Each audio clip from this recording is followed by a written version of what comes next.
Welcome into Always the Jags. As I mentioned before on my previous podcast, I know it's been a little while since I have last posted, so I'm trying to get back into it. I took that loss really hard last year, and I couldn't even watch the whole game because I have red zone and I couldn't even see it happen in real time. But it just, I was like done with Jaguar stuff for a while. But I'm back. I know I did a mock draft, and this episode will probably come out after I do my draft grades. So right now I'm going to do the off-season grades, which I didn't get a chance to do earlier, where I'm gonna talk about some of the moves that we made in the off-season and whether I like them or not, and see kind of some of the key departures that we ended up losing. So one of my favorite moves in the offseason was the signing of Mitch Morse.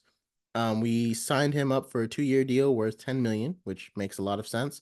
We needed to bring in competition for Luke Fortner, and this is the kind of competition that's not really going to end up being a competition because I think Mitch Morse is just a better player than Luke Fortner. Like Mitch Morse is going to end up being our starting center, and maybe Luke Fortner can learn from him and get better. But like that game where we stopped playing for the Jaguar, or not stop playing for the Jaguars, where the Titans game where I fell off super hard of doing my podcast because we lost a game that we should have won that would have taken us into the playoffs. Fortner got beat before the play had even begun. Like he was already knocked over. The backfield was already blown up because he couldn't get his block. And that's the kind of thing that Mitch Morse, while he's not going to be like the most powerful center, like he's not going to be probably the people mover that some other great centers are out there. The guy for the Ravens, Tyler Linderbaum. Mitch Morse is not going to get beat that quickly, right? And so to pick up a yard, Mitch Morse can at least move a guy to pick up a yard, or he's not going to allow himself to get knocked over on the very first play. Like you said, he may not move the guy for that long. He may not be blowing open holes, but he's not going to get beaten within a millisecond. So that's why I'm really excited to bring in Mitch Morse. I think it'll stabilize a lot of the line. It'll allow Brandon Scherf to not have to double team every guy with Fortner. It'll allow Cleveland again to not have to double team every guy with Fortner. Because there are some. I think Mitch Morse will still need help against some of the top tier defensive tackles. But when he's going against lesser ones, I think he'll be able to hold his own. So, and again, Fortner was the worst graded center last year. So it's kind of like all you can do is go up. So I'm very glad that we signed Mitch Morse after Buffalo released him. And the center market wasn't very strong. So he got released and snatched up and we got him on a very team friendly deal. So like I said, he was 14th among centers in pass block win rate. I mean, that alone is a huge difference compared to Luke Fortner. Like I said, so it's not going to make our offensive line amazing, but it will be better, much better. Um, Probably my favorite move though, because like I said, that was one of my favorites. My favorite move was probably adding Eric Armstead. So Eric Armstead is one of the most dominant defensive linemen over the past few seasons. Last year, it is risky because last year he was hurt. He didn't play a lot of games, only in 6 games. And he so far has still been on the physically unable to perform list for a good part of the season. So it's kind of hard to evaluate him. But I think we had money tucked away for Calvin Ridley. We had money tucked away for Calvin Ridley, and I think that money went to signing Eric Armstead. And based upon what Calvin Ridley got, I think we were trying to get him 20 million a year, and how he ended up going for 23. We got Eric Armstead for a 3-year, $51 million deal.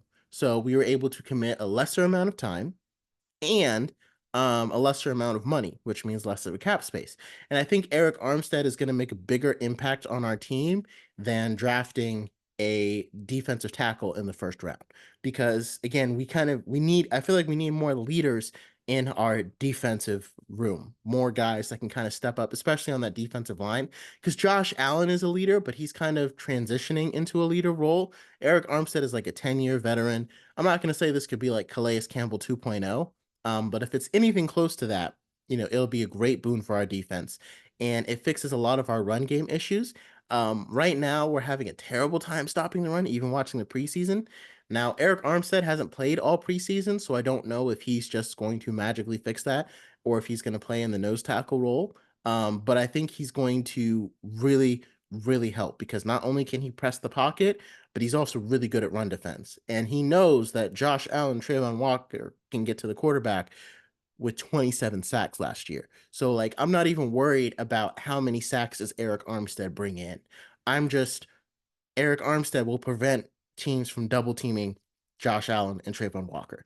That's what I want from Eric Armstead because you can't put your worst player, your worst guard on Eric Armstead. He will probably lose. So you now you have to watch out for all three of them. So like I said, I think Eric Armstead, like him having a successful season in Jacksonville is improving our run defense and pushing the pocket. He doesn't have to get 10 sacks. He doesn't have to get 15 sacks.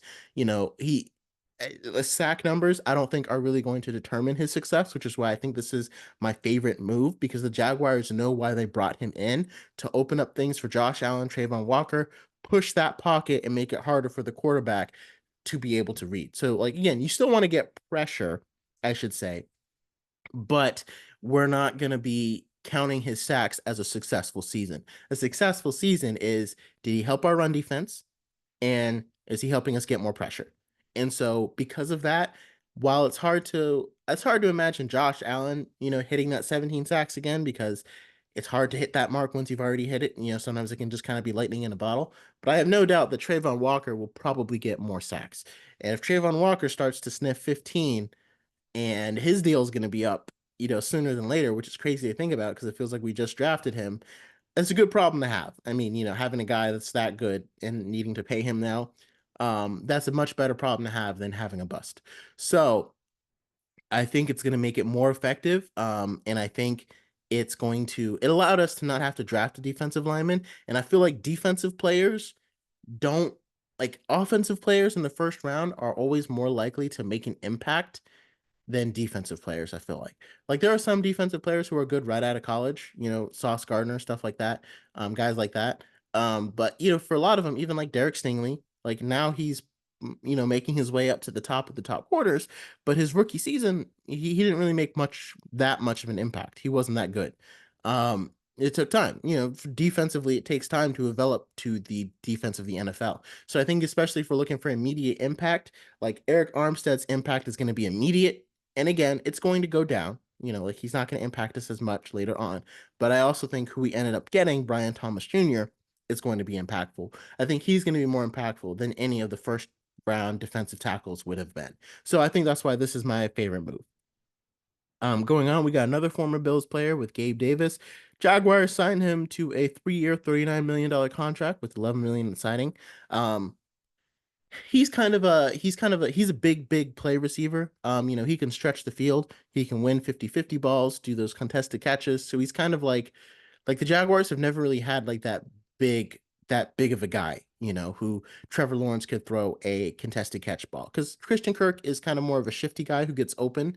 And Calvin Ridley isn't really a contested catch guy. He's kind of also like a fast, shifty guy who can get open. He's really good at route running. That's always been his thing. So with Gabe Davis, we get a guy who is fast. He can stretch the field for us, which is what we're really going to need. And he can kind of be like a number two receiver. Like this isn't what wide receiver one money. I think it's tough because it's like Gabe Davis had a chance to he's taken over games before. He had a game with 4 touchdowns with Josh Allen, and it looked like he was going to kind of be the wide receiver two next to Stephon Diggs. But there are games where Gabe Davis, depending on the cornerback, he would just disappear. Even if Stephon Diggs was blanketed, Gabe Davis would just kind of disappear. So he was always very like hot and cold. So this contract is pretty high for a player like that. However, I think based upon the fact that we drafted Brian Thomas Jr., because again, with the Bills, you had Stephon Diggs and Gabe Davis and no one else. So I think it's going to be much harder for stuff in our 3 receiver sets.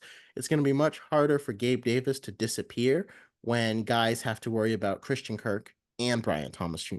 Because again, it's not about like now you have 3 guys you have to defend instead of 2. So depending on which corner, so like if Gabe Davis disappears, that means they've got a really good corner on him, and that means that Christian Kirk and Brian Thomas can eat. You know what I mean? Same thing for so on the games where Gabe Davis doesn't disappear, it means they put their best corner on Thomas Jr. or on Christian Kirk, which means Gabe Davis will now be able to eat. you know. So I think he's kind of a good shot to get 1,000 yards. Like if he ends up getting 1,000 yards or somewhere close to Zay Jones, what Zay Jones got, I think he's a good replacement for Zay Jones, and I think he's been a lot healthier than Zay Jones has been. So if he gets anywhere close to 1,000 yards, maybe even close to 800, this will look like a bargain.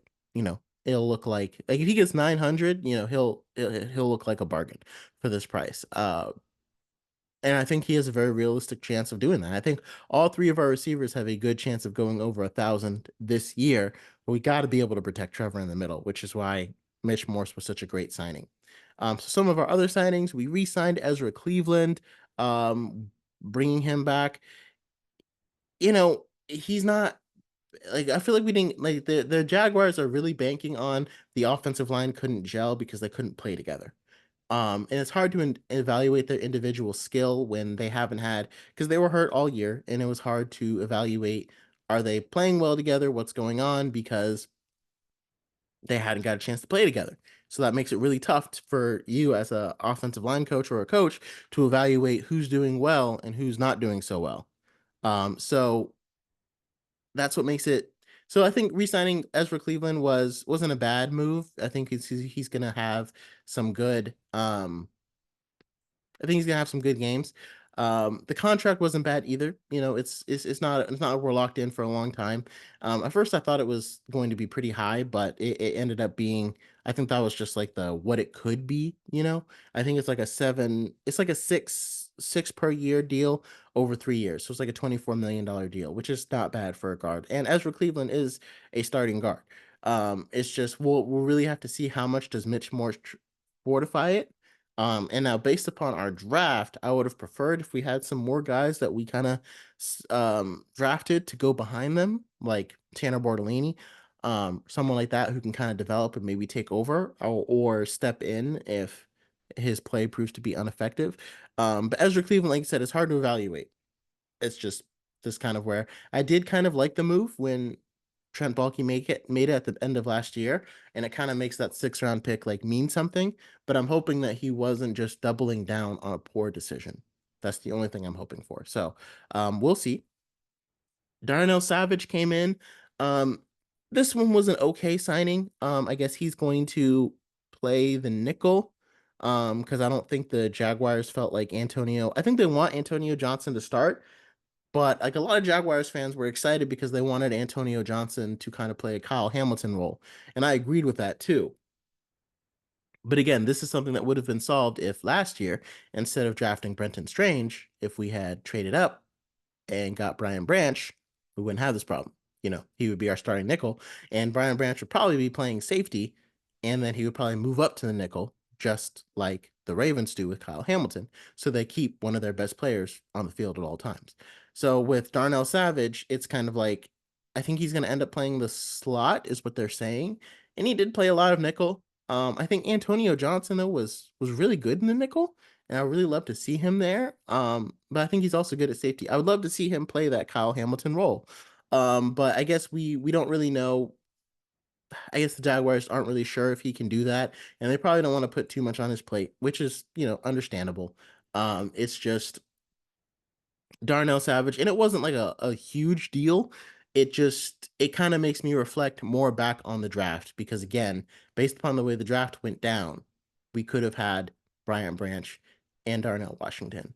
And if we had both of those guys and we had drafted Antonio Johnson, in the 6th round, which still would have been a great idea, we wouldn't even be talking about Darnell Savage or having to sign him because we would have had Cisco, Branch, and Johnson, which would have made a great trio. Now, maybe Johnson wouldn't have been there if we were the ones who took Branch, but he lasted all the way to the 6th round. So it's hard to imagine. Like we could have even taken him in the 5th, and that would have been fine. So I guess we'll see. We got Joey Sly, a kicker who has already been released because Cam Little has been so much better. Dearness Johnson, the running back, we re-signed him to bring him back. I'm surprised he didn't get more looks because he constantly showed out with the Browns, but he hasn't really been as significant with us. Um, so we'll see if he can kind of um we'll see if he ends up making the roster again. Tank Bigsby showed out a lot in preseason, and Dearness Johnson had some nice plays, but he didn't exactly show out. So I could see him, like, based upon Jackson, that kid who was just pinballing off of guys. I could see our depth chart being um, ETN, Bigsby, and then Jackson, and then um, Dearness Johnson. He could end up being our fourth running back, which again wouldn't be bad. But I could see that happening with the depth chart. And so if we decide, so it kind of depends if we decide to keep four running backs, which I think we will. I think we'll keep four running backs. I think we'll probably end up keeping four. We'll probably end up keeping four running backs, maybe three or four tight ends, and then probably four, six wide receivers is probably where we're going to end up with. So I'll probably do a depth chart preview, but I'm going to wait till after the Atlanta Falcons game for my prediction on our depth chart. We also signed Jeremiah Ledbetter. He was on a pretty good, he was a pretty good rotational player for us in our defensive line, so we kind of wanted to keep him around, which kind of makes sense. You get him a nice extension. It's probably not going to expand as much as it has, but he's been a solid run defender, and I think he just, in a less featured role, he'll really get a chance to shine, because I think he was, I hate to say, on the field a little bit too much. But guys can get tired, and he was signed as a depth guy who ended up playing a lot because we had a lot of defensive line injuries. So in theory, again, he'll be a rotational guy that we can kind of bring in. That will kind of help. Ronald Darby is who we signed at outside corner, which was a good signing. He can he can get hurt sometimes, and he's not the best cornerback too. I think he's very, very solid. And we got him for a really nice price. And he can play inside or outside. So if another guy challenges for that outside slot, you can slide Darby inside. But he's probably going to be starting out with Tyson Campbell. Now, the thing is, again, it feels like a band-aid. Like, it feels like this is a one-year solution. So it's like next year, who's going to be our starting outside cornerback next to Tyson Campbell?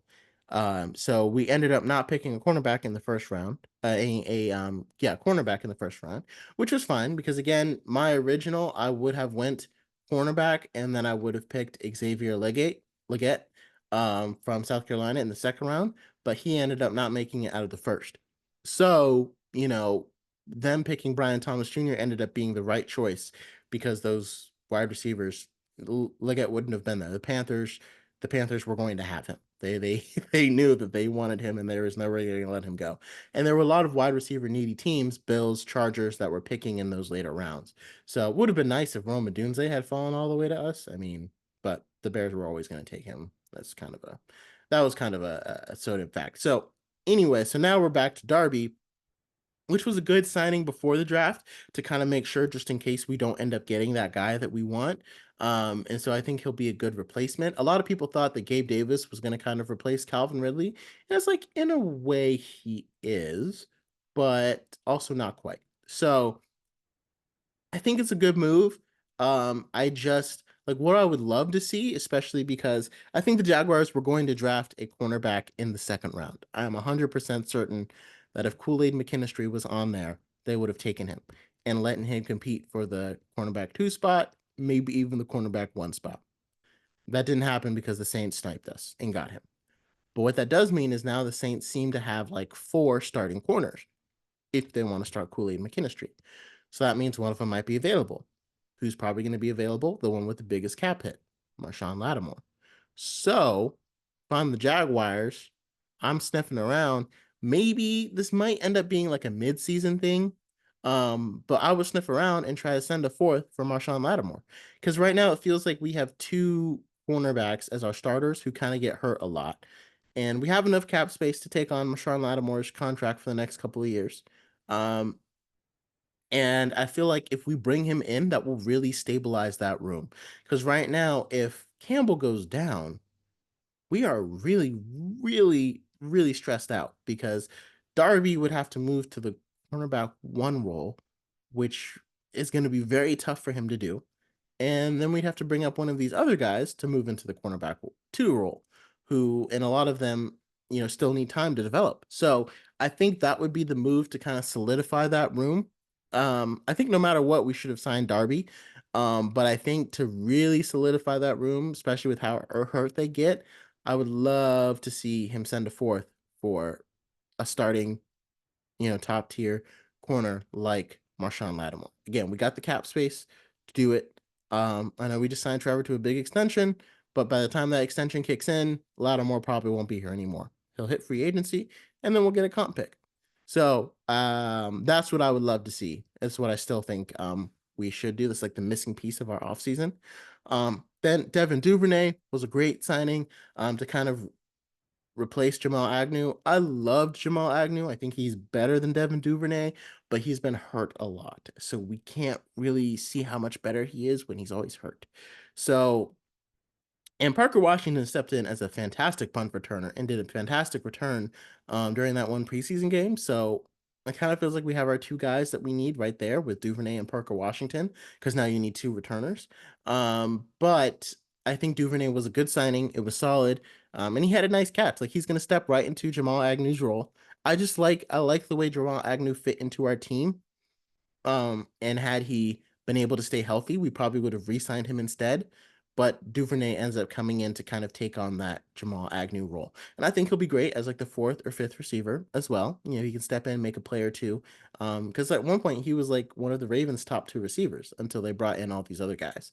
So yeah, we'll see. I think he's definitely got a chance to make an impact. Travis Gibson is kind of a rotational pass rusher that we signed. Um, he's a very low risk guy. He doesn't really have. I think he has like 13 career sacks in 48 games, but he had 7 in 2021 with Chicago, which was is pretty good to get 7 out of your rotational guy. Um, but that was back in 2021. And we're in 2024. So, maybe he'll be effective, as effective as he was, because that was back when the Bears had Robert Quinn. And when they had Robert Quinn, he got 18 and a half sacks, second in the NFL. Gibson was able to take a lot of those opportunities that teams were keying into Robert Quinn. But in this case, I'm not sure how effective he'll be as a third pass rusher. I still was okay with bringing him in, but I also would have liked to drafted a third pass rusher guy who could have really competed with him, like Javon Solomon. And we ended up drafting Miles Cole, who again is going to kind of be a not a risk to make the team, but like he's going to try to make the team, but we don't know if he's going to or not. So it's kind of unsure right now. So I don't think it's a bad move. It's just one of those moves. It's like it doesn't really move the needle as much as we probably needed to. Because again, Trayvon Walker and Josh Allen had 27 sacks. As a team, we had 40. Like, we had a guy on our team who got 17 sacks, and still we only have 40 as a team. So it's like it kind of feels like we would need to bring in a guy who can kind of help, get some of those other sacks while teams are teeing up on Trayvon Walker and Josh Allen. I know Hassan Reddick is requesting a trade because I guess he doesn't want to be on the Jets anymore. And that kind of feels more like a luxury move that I don't know if I think I would rather make. I don't think there's room to make that move and the Marshawn Lattimore move. And I would rather make the Marshawn Lattimore move, if both of those are options. I think because Hassan Reddick would completely transform our pass rush, just because you take a guy who got 16 sacks consistently for the Eagles, and then you unleash him on our team. I think that would be fantastic. But I think more than likely Hassan Reddick will end up going to a team like, the Panthers or something like that, who really need a pass rusher. And ironically, he played for the Panthers for a while. So, but then again, I'm not sure why he doesn't want to be on the Jets. Maybe they don't want to give him a new contract or something. But I don't think we're going to end up doing that. And I don't think we really, really need like a big name guy to come in to help our pass rush. I think I would just love to draft somebody who could kind of develop into that. Like I said, Javon Solomon would have been my guy. As well as we need someone who can. I think fortifying our cornerback room is more important than our edge room right now, just because the top two guys we have are often injured. are often injured. So Blake Hance, we signed, he's a backup offensive lineman.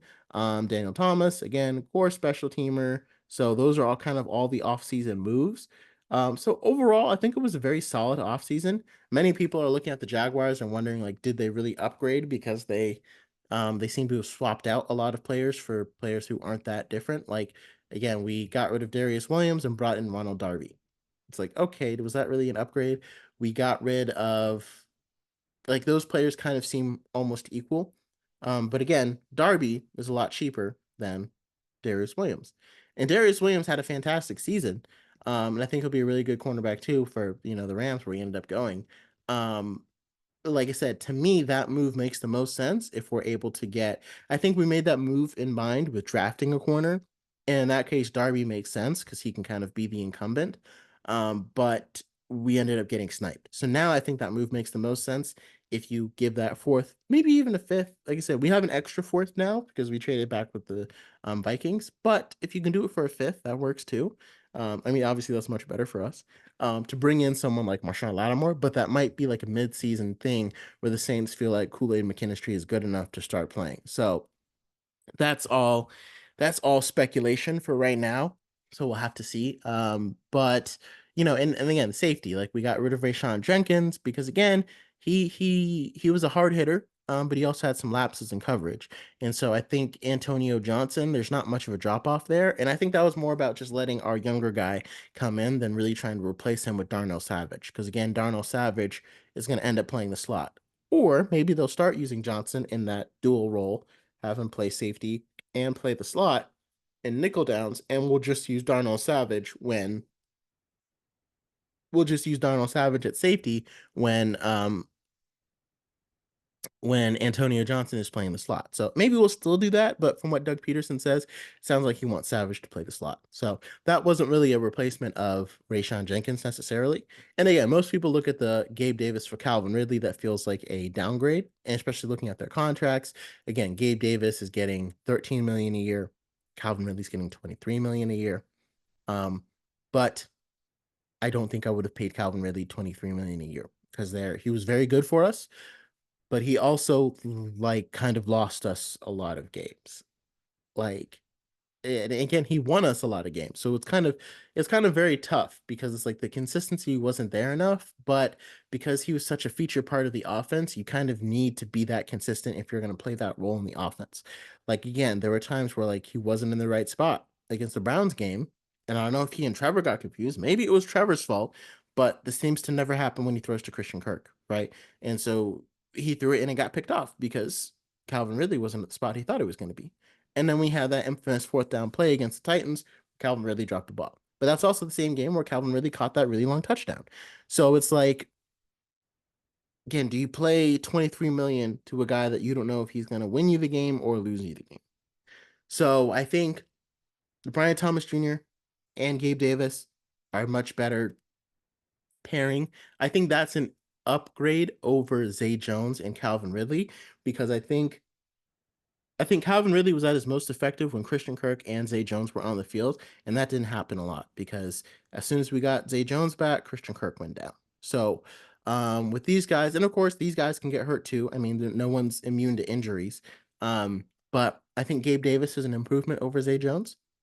And I think what that makes up for, I think Brian Thomas Jr. will catch up to Calvin Ridley. So overall, it's a good offseason. I like it. I like a lot of our moves. I think the only thing missing that I would really love to cap off, especially because the Texans went and traded for Stephon Diggs, um, I think I would love to see that Marshawn Lattimore move. Because to me, a cornerback was one of those things. And like, even if we didn't go get Marshawn Lattimore, like the Titans went out and got L'Jarius Sneed for like a third and a fifth. And I would have been totally okay with giving that up in this year's draft to bring in L'Jarius Sneed. I mean, because he's been one of the top guys. And to me, I mean, a third and a fifth it's a little high compared to just giving a fourth. Because that's two picks compared to just one.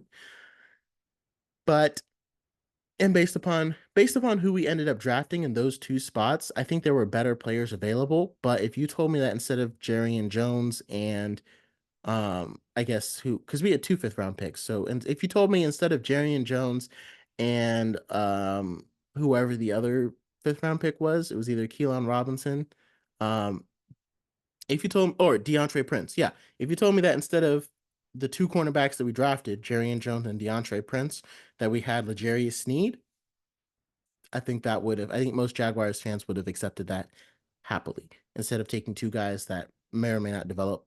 Let's go ahead and get. And the contract that he got, I mean, 19 million is a lot, I guess. And then we ended up paying Tyson Campbell this offseason and gave him 19 million. To me, I probably would have, like, if I was the GM, I probably would have traded for Snead and let him and Tyson Campbell battle it out for the QB1 role.